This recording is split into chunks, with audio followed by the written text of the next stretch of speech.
자, 이번 내용은 그러니까 대기 중에 CO2가 있으면은 기후에 어떤 영향을 미치느냐, 여러분 아마 많이 들어봤을 겁니다. 지금 이제 대기 중에 CO2 농도가 계속 증가하고 있죠, 그죠? 제가 이제 대학교 다닐 때만 해도 80년 초인데요. 그때는 대기 중에 CO2 농도가 200 ppm, 200대, 그죠? 300이 안 됐어요. 그러다가 지금은 어때요? 400이 넘었습니다. 그러니까 상당히 농도가 많이 올라간 거죠. 그죠? 그럼 뭐가 문제냐? 여기 보십시오. 그러니까 지구 이 평균 온도가 혹시 여러분 몇 도인지 아세요? 약 15도씨입니다. 물론 저 적도 지방은 온도가 높고 극지방으로 갈수록 온도가 낮죠. 근데 이거를 전체 평균을 내면요, 한 섭씨로 15도씨 정도 됩니다. 그러니까 약간 쌀쌀하다 싶긴 한데 상당히 살기에는 진짜 참 좋은 환경이 이 지구 환경이다. 근데 어떻게 이제 이 지구 온도가 이렇게 유지가 되느냐? 태양에서 태양빛이 지구에 입사가 되죠, 그죠? 입사가 되는데 이게 고스란히 다 흡수가 되면요, 지구는 벌써 뜨거워져서 다 뭐 몇백 도 됐을 겁니다. 근데 이게 이제 태양빛이 와서 이제 어떻게 되면 흡수되는 것도 있긴 있어요. 그렇지만은 이게 다시 이게 뭐 반사든지 뭐 여러 가지 메커니즘으로 해서 우주로 방출이 됩니다. 그 중 하나가 올 때는 되게 이제 가시광선이 오죠. 물론 적외선도 오지만은, 근데 이제 이게 지 표면에서 다시, 아니면은 대기 중에서 뭐 구름 같은 거, 아니면 대기 중에 입자에 의해서 다시 저 우주로 방출될 때는 적외선으로 방출됩니다. 그죠? 그러니까 저 들어온 에너지보다도 더 에너지가 낮은 에너지, 그러니까 파장이 더 긴 상태로 방출되는 거예요. 이렇게 방출돼서 그래서 이제 이게 그 균형이 맞아 왔어요. 지금도 균형이 뭐 잘 맞는다고 볼 수도 있죠. CO2 농도가 좀 높아지긴 했지만은, 그러니까 이게 가다가 이제 적외선으로 방출되잖아요. 이게 이제 다 방출되면 어떻게 됐어요? 지구 온도는 낮겠죠. 그런데 이제 그렇지 않고 15도 정도로 유지되는 것이 이 대기 중에 이게 적외선이 흡수가 됩니다. 흡수가 돼요. 그죠? 저기서는 열선이라고 그러잖아요. 저기서만 쪼이면은 그게 이제 따뜻합니다. 그래서 이제 이저 대기 중에는 어떤 기체 분자가 주로 흡수하냐면은 여러 다양한 기체 분자가 흡수해요. 보니까 CO2 또는 물 또는 메탄, 그런 것들이 이 적외선을 흡수해요. 왜냐면은 이저 CO2나 메탄 그리고 물 분자들이요, 이게 바이브레이션 하잖아요. 진동. 그 진동 주파수가 딱 이 적외선입니다. 적외선 영역. 그러니까 이게 이제 가다가 흡수가 되니까 그 에너지가, 열이 이게 지구 여기 대기권에 이제 갇히는 거죠. 그러니까 이제 지구 이 표면의 온도는 그렇게 한 15도 정도로 아주 적합하게 유지가 된다. 근데 문제가 뭐냐? 이게 이제 CO2 농도가 적절하게 유지가 되면 좋은데요, 계속 늘어나고 있다는 거예요. 그러니까 어때요?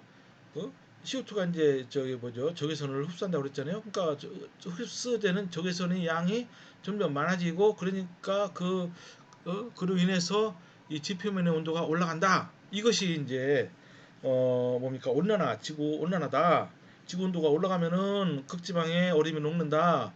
뭐 그런 논리가 지금 그 공식적으로 받아들여지고 이제 있는 것이죠. 그죠? 물론 이거에 대해서 완전히 반대하는 사람도 많아요. 그죠? 물론 책에는 안 나왔지만은 지구 온난화가 일어나느냐. 근데 이제 지구 온도가 올라가는 것은 이거는 측정이니까 이거는 맞아요. 이거는 분명히 맞습니다. 근데 그것이 이제 CO2에 의해서 그러느냐, 거기에 대해서는 이견을 많이 제기하는 사람들이 많이 있습니다. 왜냐, 이게 이제 우리가 저 CO2 농도를 정확히 잰 것이 그렇게 오래 안 됐습니다. 응? 오래 안 됐어요. 그리고 그러면은 이제 또 지구 온도가 어떻게 되느냐, 온도도 정확히 잰 것이 그렇게 오래 안 됐어요. 근데 이제 과거 데이터가 별로 없다는 거죠. 근데 이제 이 저 여러분 저 빙하 있잖아요. 극지방에 빙하에서 이제 CO2 농도를 이 저 측정도 합니다. 그죠? CO2 농도, 왜냐면은 CO2 농도 정확히 측정할 수 있거든요. 그러니까 이제 빙하 저 밑에 있는 그런 얼음은 오래됐다고 볼 수 있잖아요. 근데 그런 식으로 해서 연구한 사람에 의하면은 CO2 농도가 계속 낮아지다가 어느 순간에 게 이제 쭉 이렇게 낮아지다가 갑자기 이제 최근에 올라간다는 거예요. 그러니까 우리가 지금 올라가는 이 중간에 있다. 그렇게 해서 그래서 이게 이제 여러분 하키 있잖아요. 하키, 하키 스틱 있잖아요. 그 뭐 하키 퍽이라고 그러는데 이제 그런 모양으로 됐다고 해서 이게 하키 퍽 그림이라고 하는데 어쨌든 어 여기에 대해서 반대하는 사람도 뭐 그런 사람들도 그러니까 보통 사람이 반대하는 것이 아니고 이제 뭐 노벨상 받은 사람들까지 뭐 그런 반대하는 사람이 있어요. 과학자들이. 그러니까 지구 온난화는 CO2 증가 때문에 그런 것이 아니다. 뭐 그렇게 이제 주장하는 사람들이 있습니다. 어쨌든 근데 이제 뭐 그런 주장도 있다는 거 뭐 알아둬서 나쁠 건 없고요. 어쨌든 근데 지구는 CO2 때문에 계속 온도가 올라가고 있다. 이제 그것이 정설이다 이겁니다. 자 그래서 이제 그게 문제가 이제 되는 거죠, 그죠? 그래서 이제 여기 보니까요, 여기 보니까 한번 그냥 읽어보시면 다 됩니다. 그러니까 atmosphere traps some of energy. 그러니까 이게 적외선 에너지를 이거를 trap 그러니까 잡고 있는 거죠. 그러니까 지구는 점점점 따뜻해진다. 그죠? 그죠? 그래서 그린하우스 이펙트가 뭐냐? 온실가스 효과가 대기 중에 이게 적외선을 흡수할 수 있는 가스가 많이 방출되면 그렇다. 이제 근데 이제 CO2가 대표적인데요. 사실은 CO2가 이게 적외선을 흡수하는데 가장 효과적이냐 그렇진 않아요. CO2는 상당히 적외선을 흡수하는 능력이 떨어집니다. 그죠? 뭐에 비해서 떨어지느냐? 이 메탄 있잖아요, 메탄. 메탄은요 훨씬 이저 CO 적외선을 흡수하는 능력이 CO2보다 훨씬 높아요. 아마 수십 배는 21배네요. 21배. 그죠? 그렇게 됩니다. 근데 메탄은 사실은 메탄도 지금 많이 나오죠. 사실은요. 그죠? 왜냐면은 쓰레기장 같은 데는요. 가만 쌓아주면은 자연스럽게 메탄균이 거기서 증식해서 엄청난 양의 메탄을 이렇게 생산해냅니다. 그래서 이제 또 메탄이 어디서 나오냐면요. 소 내장에서 나와요. 소 내장. 저는 이게 호주에서 소를 무진장 키우거든요. 땅도 넓고 평야도 많아서. 소가 워낙 많기 때문에 소가 풀을 먹고 그 내장에서 막 메탄균이 막 증식해서 소가 이제 방구를 끼면요. 그때 메탄이 엄청나게 나옵니다. 그게 문제가 될 정도라고 이제 해요. 그죠? 왜냐면은 메탄은 이 CO2보다도 21배나 적외선 흡수 능력이 좋기 때문에 좀만 나와도 상당히 영향을 미치는 거죠. 그죠? 어쨌든 보세요. 이제 그래서 이제 지구 온난화뿐만이 아니고 온난화로 인해서 클라이미트 체인지가 생긴다.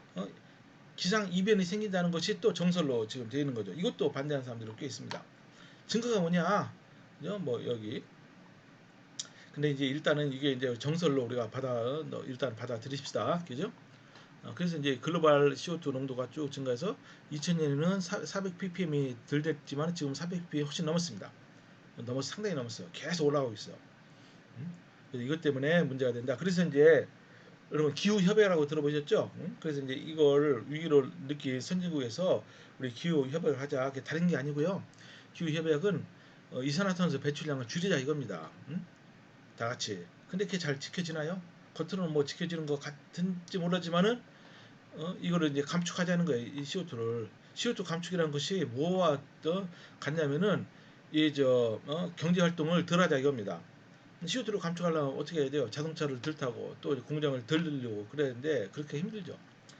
어쨌든 기후협약은 가장 최근의 기후협약이 처음에 이제 리우 기후협약부터 시작했나요? 잠깐만 제가 예전에 이거 누구 한 명 저기 석사 논문도 제가 지도했는데 뭐 교토 기후협약, 리우 기후협약, 그래서 마지막에는 파리 기후협약. 이제 우리나라는 당연히 다 가입돼 있습니다. 이제 그래요. 그래서 이제 이 글로벌 워밍, 그죠? 이제 지구 온난화는 이거는 이제 과학적인 그런 영역을 지금 물론 이제 과학적으로도 CO2를 감축을 위해서 많은 노력을 해야 됩니다. 그렇지만 지금 이거는 완전히 이제 그 국제 정치학 뭐 정치 영역으로 지금 이제 들어간 거죠, 그죠? 자, 그다음에 이제 뉴 에너지 소스에 대해서 이거만 한번 보도록 합니다. 보니까요. 그래서 우리가 이제 화석 연료를 대체할 다른 연료가 없냐? 말씀드린 대로 솔라 에너지 이게 가장 유력해요 지금. 그래서 솔라셀 많이 개발하려고 하잖아요, 그죠? 그래서 이제 실리콘 솔라셀이 가장 유명하고 지금 시판돼서 판매된 지도 꽤 오래됐어요. 어, 근데 이제 효율이 별로 안 좋죠. 제가 하고 있는 바이오 에너지, 그죠? 저는 미생물을 이용해서 전기를 생산하고 또 수소 생산합니다. 또 이제 뉴클리어 에너지 이게 원자력 발전인데요. 이게 사실은 강력한 거예요, 이거.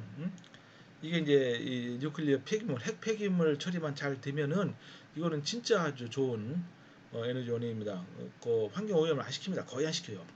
또 윈드 에너지도 마찬가지죠. 근데 윈드 에너지는 이건 지역 편중성이 워낙 강하고 지오 서멀 그죠? 땅 밑 파면은 밑에 저거 있잖아요. 밑으로 이제 들어갈수록 지구 내부로 들어갈수록 온도가 오르니까 그 온도를 이용해서 발전한다는 겁니다. 어쨌든 이런 여러 가지가 있는데 지금 제가 보는데 화석연료 대신에 가능성이 있는 것은 제가 보는데 뉴클리어 이거는 이제 옛날부터 썼기 때문에 이거 뺀다면은 저는 솔라 에너지와 저는 바이오 에너지 이렇게 꼭 꼽고 싶어요. 음? 제 의견입니다. 제 의견이요. 근데 솔라 에너지는 밤이 되면 안 되잖아요. 비와도 안 되고 구름껴도 안 되고. 제가 이제 저기 이걸 솔라 에너지 정말 패널을 다 설치하고 다 이거는 공사하는데 한번 제가 처음부터 참여한 적이 있습니다. 한국이 아니고 저기 제가 한때 아프리카 우간다에 갔었거든요. 거기서 이제 이런 작업을 한 적이 있어요. 그죠? 간단합니다. 솔라 패널을 갖다가 제가 연결을 하면 돼요. 근데 이제 문제가 밤이 되면은 발전이 안 되니까 또 구름켜도 안 되고 그래서 낮에 햇빛 쨍쨍 찔 때 이게 이제 충분히 그러니까 솔라 패널이 무진장 많아야 돼요. 이게 상당히 많아야 됩니다. 그래서 솔라 패널을 설치해 놓고 거기서 거기는 DC거든 DC 솔라 패널에서 나오는 것은 다 이제 직류입니다. 근데 이제 우리가 쓰는 건 다 교류잖아요. 그래서 어떻게 하느냐 이거를 일부를 이거는 인버터를 통해서 DC를 교류로 바꿉니다. 그러니까 인버터 작동하는데 또 상당히 에너지가 들어가죠. 그러니까 이제 솔라 패널에서 100이라는 이제 저 전기 에너지가 생산이 되면 한 30은 인버터를 쓰는데 가동하는데 쓰고요. 나머지 갖고 이제 한 50은 실제로 이제 저걸로 바꾸는 거예요. 교류를 바꿔서 이제 공급을 합니다. 그러면 이제 거기 연결된 기기들을 다 쓸 수 있죠. 근데 밤에는 안 되니까 어떻게 하냐면 나머지를 이 저 옆에다가 이 DC를 말이죠. 배터리를 잔뜩 갖다 놓고서 배터리를 충전합니다. 배터리 낮에 그러니까 발전도 하고 배터리도 충전하는 거예요. 그래서 이제 밤에 어떻게 합니까? 밤에 배터리에 충전된 그 에너지를 다시 이 인버터를 써서 교류로 바꿔서 다시 또 공급하는 거예요. 왜냐면은 요즘은 밤에도 일을 하잖아요, 사람들이요. 그죠? 밤에도 뭐 텔레비도 보고 뭐 컴퓨터도 하고 뭐 그러니까 예, 그렇게 합니다. 그런 개념으로. 이제 그렇게 모두 다 충당하기 위해서 또 밤에 쓸 것까지 여분의 에너지를 전기 에너지를 생산하기 위해서는요. 솔라 패널이 굉장히 많아야 돼요. 그리고 효율이 굉장히 높아야 됩니다. 근데 지금은 그렇게 높진 않죠. 그죠? 어쨌든 뭐 그런 내용이 있고요. 이제 그다음에 이제 콜 컨버전을 한번 보도록 합니다. 우리가 이제 석탄도 굉장히 매장량이 많아요. 근데 석탄을 그냥 그 우리가 태워서 열을 이용할 수도 있지만은 이거를 가스피케이션, 그러니까 가스화를 시킵니다. 그죠? 그거를 갖다 가스화를 이제 시켜요. 여기다가 어떻게 하느냐? 고체니까 가스가 안 되죠. 그러니까 스팀, 스팀하고 에어를 집어넣어요. 그러면 열을 가하면은 이렇게 여러 가스로 됩니다. 그 석탄이. 그죠? 그래서 여기 이제 싱가스라는 말이 있어요. 싱가스. 이거는 이제 저기 공업학과에서 이런 연구를 많이 합니다. 싱가스가 뭐냐면은 여기 CO 있죠. 일산화탄소하고 수소가 같이 있는 그 가스를 싱가스라고 해요. 이걸 보고 우리말로 뭐라고 하죠? 합성가스. 그러니까 신테시스 가스 요거 준말입니다. 싱가스. 그러니까 뭐냐면은 일산화탄소와 수소를 가지고서 여러 가지 우리가 원하는 물질을 합성할 수 있다는 거예요. 물론 여기는 이제 촉매가 필요하죠. 그죠? 그러니까 이제 이걸 갖다 직접 반응을 1대2로 반응하면은 메탄올이 됩니다. 메탄올 얼마나 이용하기가 좋습니까? 그렇게 이제 다양한 그 연료를 합성할 수 있다고 해서 요 혼합물을 CO와 H2의 혼합물을 싱가스다 이렇게 얘기를 합니다. 그리고 이제 콜 여기 보시면요 여기다가 또 분리를 해서 이렇게 여기 이제 CO에다가 수증기를 집어넣으면 싱가스가 되고 또 이게 또 이제 이게 요 싱가스로부터 메탄도 생산되고 여기는 메탄올도 생산되고 다 그럽니다. 그것도 메탄 또 같이 여기서 CO2를 제거하고 그래서 정말 여기 메탄만 순수하게 얻을 수도 있고 뭐 싱가스를 얻을 수도 있고 이제 그런 거죠, 그죠? 그러니까 여러 가지로 이제 우리가 활용할 수가 있다 이겁니다. 근데 콜 슬러리가 뭐죠? 그러니까 말하자면은 저겁니다. 뭐 고체인데요. 뭐 그러니까 뭘로 비유하면 좋나? 이거 저기 죽 같은 걸로 비유하면 좋죠. 죽 여러분 보면은 고치긴 한데 액체랑 섞여서 뭐 그런 상태입니다. 슬러리가. 그러니까 어, 그러니까 이제 이거는 fine coal particle, 그러니까 이제 아주 미세한 석탄 입자의 서스펜션이다.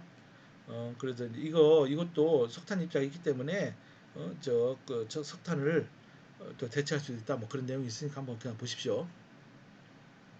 여기서 잠깐 멈추도록 하겠습니다.